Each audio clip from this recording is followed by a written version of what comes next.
Jadi orang yang mendapat hidayah itu pasti orang yang beruntung. Wa ulaika humul muflihun. Izin boleh satu titik? Ya, silakan. Mohon maaf. Ya Allah. Enggak apa-apa kalau ada terlalu enggak masalah.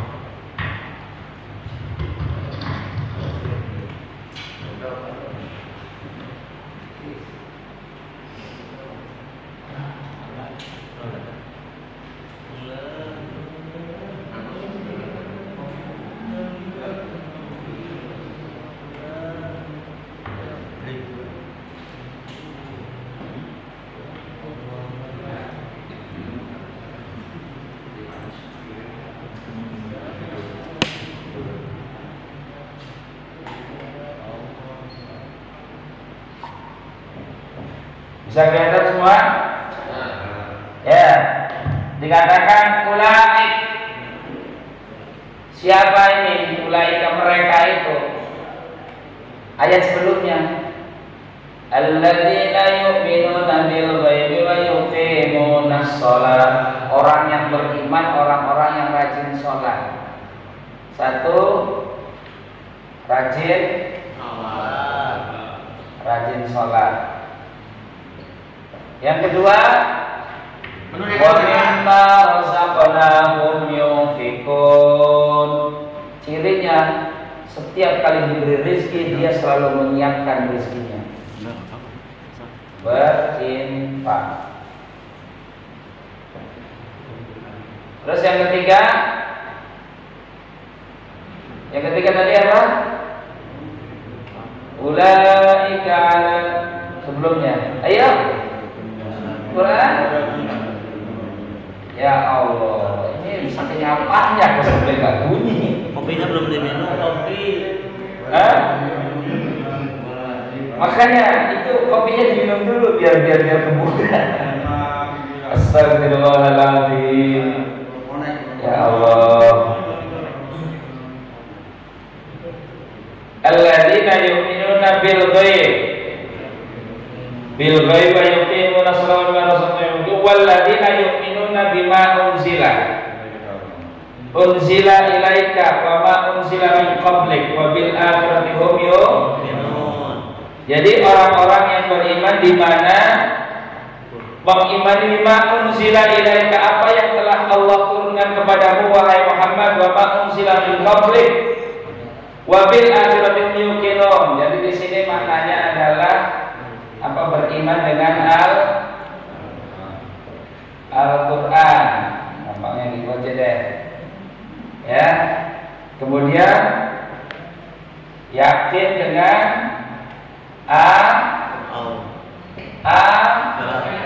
akhirat. Ya. Wabil akhirati hum yuqinun. Yakin. Nih, ketika keempat-empatnya ada empat ya. Pertama rajin sholat, infak, beriman kepada Al-Quran. Maksudnya apa ini? Maksudnya adalah tilawah Al-Quran. Senang baca Quran. Senang baca Quran enggak? Insya Allah. Senang mana dengan baca WA? Hah? Maaf, sejujurnya saya senang baca Quran sejujurnya. Sejujurnya senang baca WA. Sejujurnya masih senang baca Quran sejujurnya. Sejujurnya. Tapi dia sering baca nggak? Pernah baca nggak? Pernah. Baca. Tiap pulang dari sini baca nggak? Iya. Iya. Qurannya dibaca nggak? Dibaca. Kapan? Yang paling sering habis sholat maghrib. Habis sholat. Emang di sholat nggak baca Quran? Baca. Baca. Orang sholat itu di situ ada Quran, itu hebatnya. Makanya saya katakan di sini rahasia tertinggi ada di dalam sholat apa? Di sholat ada Quran, di sholat ada zikir, di sholat ada doa, di sholat ada himmah kita dengan Allah, ada hajat, di sholat kita ada doa tertinggi, doa yang tertinggi. Apa itu? Minta hidayah. Makanya saking mulianya Allah memberikan peluang, namanya sholatnya dipisah-pisah. Ada yang disebut dengan sholat hajat. sholat tahajud, sholat duha, maknanya sholat. Yang dibaca sama enggak? Sama, walaupun beda niatnya, intinya itu Anda silahkan kalau punya hajat tertinggi sholat, begitu maksudnya. Bisa dimengerti? Anda punya kesulitan, Anda punya kesusahan. Al-Baqarah surat yang kedua ayat 45. Ayo dibaca apa? Baca.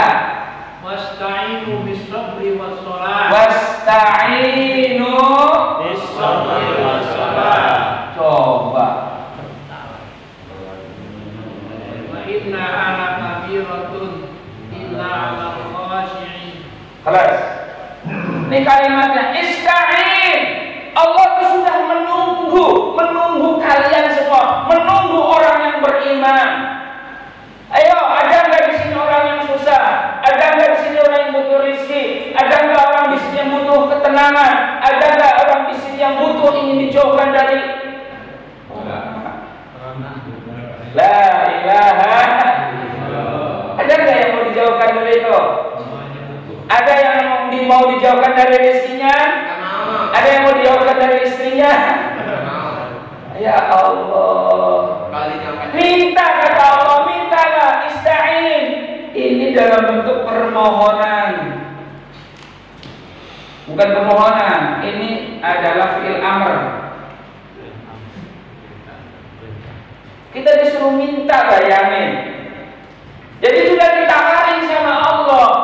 Kalau Anda punya kesusahan, kalau Anda punya hajat, kalau Anda punya keinginan, banyak sekali keinginan, ista'in. Pertama, silahkan kamu minta. Apa yang harus dilakukan? Pertama, sabar. Yang kedua, sholat. Halo? Halo Bapak? Banyak keinginannya? Sholatnya banyak apa sedikit? Banyak. Berapa kali banyaknya? 5 kali. 5 kali. Udah itu doang. Nah, kita pada yang sholat sunnahnya seperti sholat tahajud. Ya Allah, benar nih tahajud. Nah, kadang-kadang kalau pas lagi ujian. Pas lagi ujian. Berarti nunggu diuji dulu ya.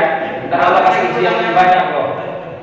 Supaya kata Allah, ini orang ini biar dekat sama ini saya kasih ujian terus. Kasih susah, kasih ini, kasih ini. Allah minta tolong ya Allah. Lu kemana aja lo kasih sehat? Gitu kata Allah. Ngapain dekat-dekat sama gua katanya? Pakai itu maaf, maksudnya ujian itu pas lagi ulangan tengah semester baru sholat tahajud gitu. Jadi butuhnya begitu. Iya, kalau nanti pasti ditanggung subuh aja. Astagfirullah. Gak apa-apa, ini namanya polos nih. Kalau bahasa Belandanya polos tomo gitu. Astagfirullah. Jadi apa kata Allah? Minta, silahkan kamu kata Allah. Mintalah kepadaku. Pertama, apa yang kamu rasakan, apa yang kamu ujikan, yang aku ujikan kepadamu, sabar dulu. Sabar. Dalam meminta kita harus sabar. Baru kemudian lakukan sholat. Gak cukup dengan sabar aja. Sholat sekali kurang, tambahin lagi. Kurang lagi, tambahin lagi. Masya Allah. Karena disitulah kita ada hubungan terdekat antara makhluk dengan Khalik hanya di sholat. Halo. Begitu, jangan kita ngomongnya kalau sudah butuh sama Allah, kalau nunggu diuji. Kalau udah kagak punya duit, ya Allah tolong saya ya Allah. Lalu kemana aja bang? La ilaha. Jangan begitu. Di waktunya duha, waktunya hajat, waktunya terutama sholat wajib diutamakan. Memperbaiki diri kita diawali dari ibadah sholat. Ibadah sholat. Dari ibadah sholat utamanya perbaiki dahulu lebih awal dari ibadah wajibnya. Sehebat apapun itu sunnah, kalau wajibnya tidak diperbaiki maka akan berpengaruh. Karena satu ibadah sunnah, berjuta-juta ibadah sunnah tidak akan mampu mengungguli satu ibadah wajib. Subhan. Contoh sholat subuh berjamaah. Ini waktu yang paling hebat bagi umat muslim itu subuh. Bisa datang ke masjid berjamaah itu sudah bisa membedakan dirinya dengan orang munafik. Sudah bisa membedakan dirinya dengan orang kafir. Sudah bisa membedakan dirinya dengan orang-orang musyrik. Sudah membedakan dirinya antara dirinya dengan orang-orang selain daripada orang beriman. Orang beriman lihat di masjid. Kata Rasulullah dalam hadis Muslim, asqalus salat 'alal munafiqin salatul isya was-subhi fil jamaah. Salat yang paling berat. Tahu paling berat? Apa itu paling berat? Malas. Jadi kalau berat itu malas. Aduh saya berat banget ya. Aduh saya malas banget. Enggak enak bener ya. Salat yang paling susah dan berat untuk dilaksanakan orang-orang yang terhinggapi penyakit munafik adalah salat isya dan salat subuh berjamaah. Di sini emang orang beriman cuma segini. Banyak. La ilaha illallah. Tanggung jawab siapa itu? PKN sama yayasan sama Ustaz Nana. Mau Ustaz ini tinggal terangin doang. Ya. Jadi kenapa saya katakan paling berat? Ini Rasulullah membedakan sederhana. Lihat sholat subuhnya, lihat sholat isyanya. Jamaah apa tidak? Hati-hati.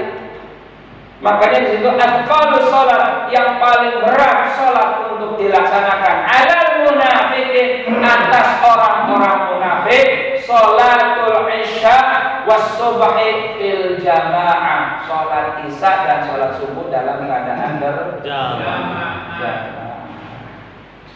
Gampang indikatornya sederhana. Makanya kalau sholat subuhnya udah kayak sholat Jumat, katanya semuanya doanya itu termakbul. Bener. Kenapa? Di situ karena ada aminnya bersama-sama, ada doanya juga bersama. Kalau satu ke Fatihah, kalau ada 1 juta orang, 1 juta Fatihah. Bayang, apa gak istimewa? Umpamanya Allahumma hdina fiman hadait. Amin. Ada satu kampung amin semua. Udah dapat hidayah semua itu. Subhanallah. Dikiranya itu orang tenang itu karena pekerjaan, karena duit banyak. Yang hartanya banyak dulu siapa? Banyak, Fir'aun, Qarun. Tapi kan ada hidayah yang gak tenang. Masya Allah. Bisa dimengerti halo? Insyaallah bisa. Iya.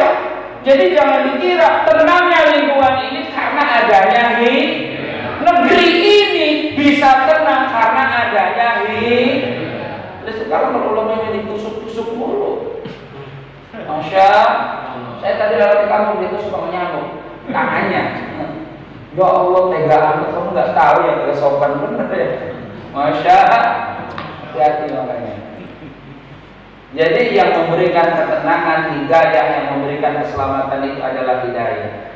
Kuncinya ada di dalam sholat.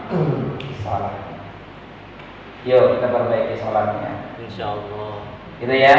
Kita menyakin sholatnya. Jadi makanya ketika sholat kita terus dilakukan, kata Allah, ulaik, mereka itu siapa? Mereka itu ya ini orang-orang yang rajin sholat, rajin berinfak, terus kemudian beriman kepada Al-Quran, yakin terhadap perkara akhirat. Mereka itu, ini disebutnya mereka ini di sini.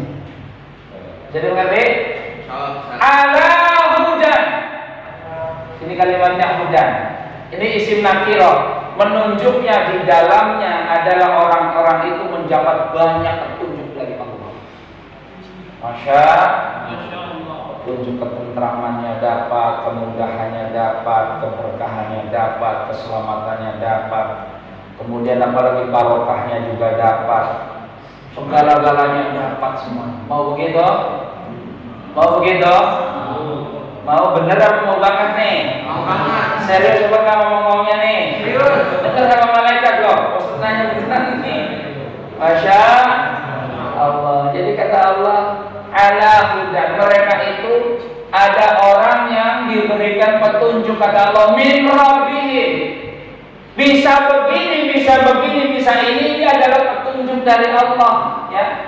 Min rabbihim, petunjuk dari Allah. Bayangkan Jadi kita bisa sholat, bisa infak, apalagi bisa ngaji, bisa baca Quran, yakin terhadap akhirat, maka mereka itu mendapat petunjuk. Masya Allah. Ala hudan. Kalimatnya alanya ini menempel. Maknanya hidayahnya itu menempel. Bahasa kitanya melekat. Bahasa Belandanya lengket. Ada lagi bahasa yang lain. Gamblok masuk sebentar. Apa kira-kira? Apa ya? Merekat. Jadi amalan inilah yang merekatkan hidayah. Bisa dimengerti? Insya Allah. Sholat, infak, membaca Quran, tilawah, dan yakin dengan perkara akhirat ini adalah untuk merekatkan hidayah. Bisa dimengerti? Jadi kalau hidayah Anda pengen kuat, benar-benar bahkan sampai bisa dibawa sampai dengan akhir hayatnya, hanya dengan 4 amalan. Salat, infak, kemudian apa lagi? Yakin dengan perkara ala hudan min rabbihim. Mereka itu dapat hidayah dari Allah. Hudan ini petunjuknya bukan satu. Kalau hidayah satu, tapi kalau sudah hudan, itu berbagai macam petunjuk-petunjuk dari Allah. Makanya saya katakan, orang yang membaca Al-Quran sama halnya dengan orang membaca seluruh petunjuk Allah. Ini ayatnya. Dzalikal kitabul la raiba fihi hudan. Itulah kitab Al-Quran yang di dalamnya tidak ada keraguan, hudan, menjadikan seluruh petunjuk-petunjuknya lil muttaqin, bagi orang-orang bertakwa. Jadi kalau orang bertakwa dapat berbagai macam petunjuk. Simpulnya kita balik mafhum mukhalafahnya. Orang yang rajin membaca Al-Quran, dia akan mendapat berbagai macam petunjuk dari Allah, mendapat berbagai macam hidayah dari Allah. Karena itu jangan pernah tinggalkan membaca Al-Quran. Tidak hanya cukup membaca tadabbur. Ini begini kan kita sambil menerangkan. Insya Allah. Kenapa harus begitu, Ustaz? Untuk menjaga, menguatkan, melekatkan hidayah pada diri kita. Jangan sampai gampang ditimpa dengan goncangan lepas, ditimpa dengan ujian lepas, ditimpa dengan berbagai macam musibah cobaan lepas. Nah, kenapa hidayahnya belum menguat, baru gamblok, baru nempel doang. Ya, tapi belum kuat. Makanya dikuatkan dengan sholat. Penguatannya dengan sholat, infak, kemudian Al-Quran, kemudian yakin terhadap perkara akhirat. Kemudian apa kata Allah? Wa ulai, dan mereka itu humul muflihun, pasti mereka termasuk bagian dari orang yang beruntung. Masya itu udah janji Allah, bukan janji Ustaz Mafrumin. Apa aja janji-janji nggak ada. Semuanya dengan humul muflihun, mereka itu orang yang pasti beruntung. Muflih itu orang yang sukses, orang yang bahagia, orang yang beruntung, orang yang pasti selamat dunia akhirat, orang yang surganya sudah disiapkan oleh Allah. Surga Firdaus.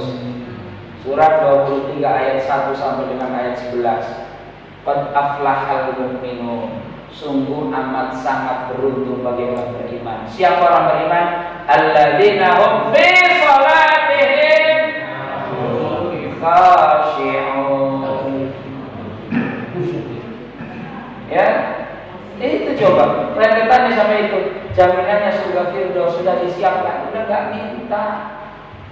Kenapa? Karena di sini ada ini. Hudan mirrabbi. Makanya yang dulu pernah saya sampaikan, ya, orang yang diberikan hidayah dari Allah, yang hidayahnya melekat kemana-mana saja di bawah, itu ibaratnya seperti kita naik kendaraan yang sudah menggunakan GPS. Contohnya yang saya sampaikan itu, kita pergi ke Kudus, tinggal klik aja Menara Kudus, klik, tinggal ngomong, Google mau Menara Kudus nih, ya Ustaz siap, katanya, belok kiri, belok kanan, terus di sana macet, ambil kiri, 300 meter belok kiri lagi, kanan lagi, sampai tujuan Anda di depan. Masya, itulah orang beriman yang memiliki amalan. Inilah yang disebutkan hudan min rabbik. Anda akan dihantarkan sampai ke surga yang paling tertinggi. Hudan min rabbik. Insya Allah. Tapi ini harus dijaga. Pertama adalah sholat. Sholat wajib atau sholat sunnah? Wajib kan? Sunnah jangan wajibnya doang. Wajibnya, karena kalimat yuqimun itu senang mendirikan berulang-ulang. Qoma yaqumu, yuqimun senang berulang-ulang menegakkan, mendirikan sholat. Masya sunnahnya sholat, sunnah, qabliyah, isyraq semuanya dikerjakan. Itu menguatkan hidayah ternyata. Masya Allah. Jadi kalau kita butuh doa anak soleh, di sholat, bukan disolatin, sholat. Kita sholat niat, doakan selesai sholat, atau di dalam sholat sujud terakhir minta kepada Allah. Tapi jangan pakai bahasa Indonesia, nanti tidak sah sholatnya. Dalam hati aja minta sama Allah. Boleh menggunakan bahasa Arab. Ustaz, saya kan orang Indonesia, pakai bahasa Indonesia boleh, dalam hati aja. Ya, kalau enggak cukup dengan kalimat ihdinas shiratal mustaqim, di sini segala keinginan akan diberikan hajatnya. Insya Allah. Bisa begitu, halo? Bisa dimengerti? Pengen selamat? Insya Allah. Pengen sehat? Pengen rezekinya berkah? Umurnya berkah? Banyak duitnya? Minta hidayah kepada Allah. Perbaiki dari sholat wajibnya dahulu, baru ditambah dengan sunnah. Insya Allah. Siap begitu? Siap begitu? Ngajinya masih siap kan nih? Kalau mus banget sih ini. Emang belum ada sarapan? Saya tadi udah lewat Garut Padang tadi, lewat. Tapi masih tutup. Iya, makanya lebar. Iya. Rumah makan Andalas. Lewat doang itu video. Ustaz mau lewat doang. Masya Allah. Lewat banget. Lewat doang. Bukan mati. Astagfirullah. Mohon maaf ya. Sedikit biar. Ya Allah. Astagfirullah. Bapak sering lewat? Sering loh. Oh, sama kan saya ya. Saya kalau beli sate ke Madura. Kalau beli nasi ke Padang. Masya Allah. Mohon maaf ya. Ya ini intermezzo sedikit ya. Jadi di sinilah kita perlu hidayah. Janji Allah, humul muflihun. Mereka itulah orang yang senantiasa pasti akan menjadi orang yang beruntung. Nah, muflih ini, ya muflihun ini dikatakan Allah, hayya 'alas shalah, hayya 'alal falah. Asal kata dari falah. Muflih itu asal kata dari falah atau aflaha, Ustaz. Seakar kata. Makanya hayya 'alas shalah, hayya shalah. Hayya 'alal falah. Siapa yang ingin beruntung? Siapa yang ingin sukses? Siapa yang ingin selamat? Siapa yang ingin bahagia? Hayya 'alal falah, hayya 'alas shalah, hayya 'alal falah. Itu satu panggilan perintahnya, dua adalah jaminannya. Yang pernah saya terangkan di Arafah. Sholat itu perintahnya, falah itu jaminannya. Begitu dikumandangkan masih tidak tertarik aja, ya Allah, harus dengan apa lagi kita tertarik? Ya Allah, itu sudah kalimat muflih, itu segalanya sudah kumpul nih. Contohnya kan, wa ulaika humul muflihun. Jaminannya nanti segala macam kenikmatan, ketenangan. Anda dikasih rezeki banyak, duit banyak, segala-galanya banyak, tapi dicabut ketenangannya. Mau begitu? Pilih mana? Sedikit rezeki tapi tenang, banyak rezeki nggak tenang. Jangan pilih yang ketiga. Pilih yang mana kira-kira? Banyak rezeki tenang, itu nggak pilih namanya.